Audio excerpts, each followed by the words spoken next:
Assalamualaikum guys. Hari ini washer saya sudah sampai. Jadi saya mau tukar ini nut untuk windshield yang empat nih. Kita simpan washer merah dan juga yang fender. Jadi semuanya ada 8 biji lah guys untuk mau disimpan washer. Jadi kita tukar, kita tengok apa yang akan terjadi. Oke guys, ini selepas pemasangan inilah rupa dia. Disimpan washer warna merah. Wah, menyala guys. Cantik. Ini memang tema saya guys untuk moto nih, grey dan merah. Dimana ada yang boleh washer ini boleh muat, saya akan tukar. Termasuklah yang defender sebelah menyebelah. Dan saya tadi belek-belek baru saya perasan ada satu tempat lagi yang saya simpan di sini guys, yang dia dekat dengan exhaust. Saya pun tidak tahu bahagian apa nih guys. Jadi saya tukar, saya nampak cantik pula. Hmm.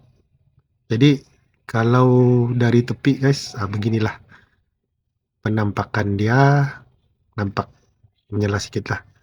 Dari depan ya begini, cantik lah guys.